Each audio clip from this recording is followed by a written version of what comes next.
Sunday स्पेशलमध्ये आज आपण बनवतो आहे चुलीवरचं गावरान मटण. चला तर मग आपल्या रेसिपीला आपण सुरुवात करूया.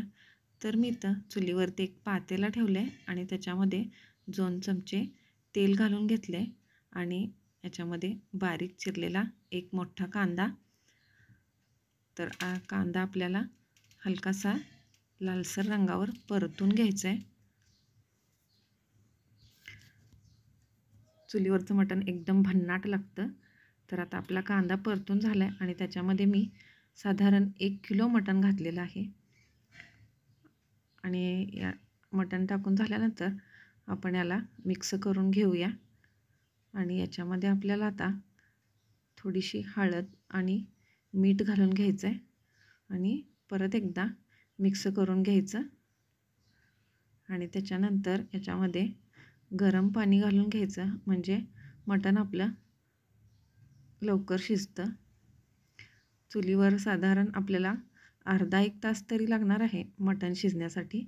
तर इथं पाणी घालून घेतल्यानंतर झाकण लावून शिजवून घ्यायचं. आता अर्धा तास झालेला आहे तरी पण आपलं मटण अजून शिजलेलं नाही आहे. तर मी परत झाकून ठेवते आहे आणि त्याच्यानंतर आता 1 तासानंतर मी बघितलं तर मटण एकदम मऊ असं शिजलेलं आहे, तुम्ही बघू शकताय. तर आता इथं मटणासाठीच्या मसाल्यामध्ये जिरं आणि तीळ प्रत्येकी 2-2 चमचे आणि टोमॅटो आणि कांदा भाजून घेतला आहे. आलं, लसूण आणि ओलं खोबरं, कोथिंबीर आपल्याला एकत्रच वाटून घ्यायचं आहे.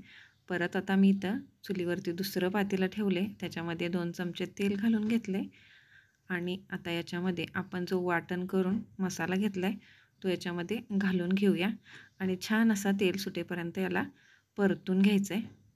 तर तुम्ही बघू शकताय. आणि आपल्याला झणझणीत बनवायचं तर मी याच्यामध्ये 2 चमचे लाल तिखट घातलेलं आहे आणि छान असं परतून घेतलेलं आहे. आणि आपण आता याच्यामध्ये शिजवलेलं जे मटण होतं ते घालून घेऊया आणि आपली जबरदस्त अशी मटण करी तयार आहे.